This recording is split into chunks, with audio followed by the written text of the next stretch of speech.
Audiobook do livro Ser Consciente, de Divaldo Franco e Joana de Ângeles. Capítulo 27. Medo e morte. Os mecanismos de evasão do ego mascaram a realidade do self, normalmente receoso de emergir e predominar, o que é a sua fatalidade. Fatores ponderáveis, porém, respondem pelos estados fóbicos do ser, desde os distúrbios gerados pelo quimismo cerebral, responsáveis por desarmonias variadas, até os fenômenos de natureza psicológica, decorrentes dos conflitos vivenciados pela mãe gestante, reacionária à concepção, tensa ante a responsabilidade, amargurada pelas incertezas e os insucessos de parto, predominando os choques pós-natais quando o ser é retirado do aconchego intrauterino, onde se sente seguro, e colocado no meio hostil no qual tudo parece ameaçar-lhe a frágil existência. Podem-se assinalar ainda outros fatores, quais os de natureza psicogênica, como de caráter preponderante na formação patológica dos comportamentos fóbicos. A educação no lar, a mãe dominadora e o pai negligente ou reciprocamente, não raro esmagam a personalidade do educando durante o trânsito infantil. São inumeráveis os fatores preponderantes como predisponentes nas psicopatologias do medo, responsáveis por estados lamentáveis na criatura humana. Insinua-se o medo de forma sutil, aparentemente lógica, tomando conta das paisagens da psique, como insegurança tormentosa povoada de pesadelos hórridos, que levam a alucinações e impulsos incontroláveis de fuga até mediante o concurso da morte. Com o tempo, alternam-se as condutas no paciente, apatia mórbida ou pavor contínuo, ambas de gravidade indiscutível. Na psicogênese, porém, dos estados fóbicos em geral, não se pode descartar a anterioridade existencial do ser em espírito, peregrino que é de inumeráveis reencarnações, cuja história traz escrita nas tecelagens intrincadas da própria estrutura espiritual comportamentos irregulares, atividades lesadoras, ações perversas ocultas que não foram desveladas, inscrevem-se na consciência profunda como necessidade de reparação, que ressurgem desde a nova concepção, quando ocorrem os fatores que os despertam, permitindo-lhes a imersão do inconsciente, e passam a trabalhar o ser real, levando-o da insegurança inicial ao medo perturbador.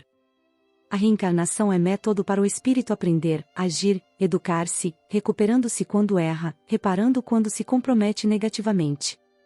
Inevitável a sua ocorrência, ela funciona por automatismo da vida, impondo as cargas de uma experiência na seguinte, em mecanismo natural de evolução. Inscritos os códigos de justiça na consciência individual, representando a consciência cósmica, ninguém se lhe exime aos imperativos, por ser fenômeno automático e imediato. A cada ação resulta uma reação semelhante, portadora da mesma intensidade vibratória. Quando recalcado o efeito, ele assoma, predominante, propiciando os estados de libertação ou sofrimento, conforme seja constituído o seu campo de energia. O autodescobrimento é a terapia salutar para que sejam identificadas as causas geradoras e, ao mesmo tempo, a conscientização de quais recursos se podem utilizar para a liberação. Conhecendo o fator responsável pelo medo, antepor-se-lhe-á a confiança nas causas positivas, que resultarão em futuros equilíbrios de fácil aquisição. Ao lado das terapias acadêmicas, conforme a etiopatogenia do medo em cada criatura, a renovação pessoal pelo otimismo, a autoestima, o hábito das ideações elevadas, da oração, da meditação, constituem eficientes recursos curativos para o autoencontro, a paz interior. O medo é inimigo mórbido, que deve ser enfrentado com naturalidade através do exercício da razão e da lógica.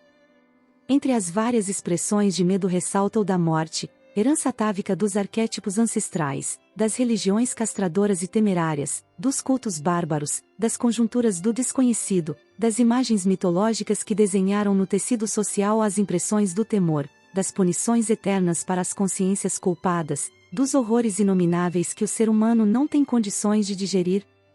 O pavor da morte, às vezes patológico, afigura-se tão grave, que a criatura se mata a fim de não aguardar a morte.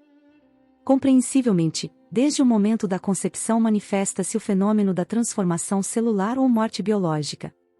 Nesse processo de transformações incessantes, chega o momento da parada final dos equipamentos biológicos, e tal ocorrência é perfeitamente natural, não podendo responder pelos medos e pavores que têm sido cultivados.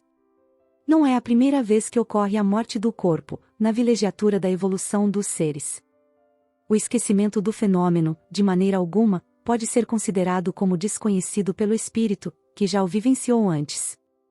Um aprofundamento mental demonstra que a morte não dói, não apavora, mas o estado psicológico de cada um, em relação à mesma, transfere as impressões íntimas para o exterior, dando curso às manifestações aparvalhantes.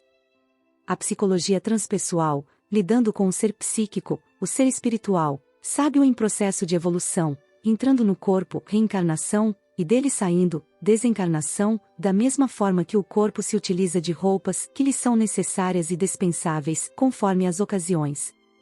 O simples hábito de dormir, quando se mergulha na inconsciência relativa, é uma experiência de morte que deve servir de padrão comparativo para o fim do processo biológico.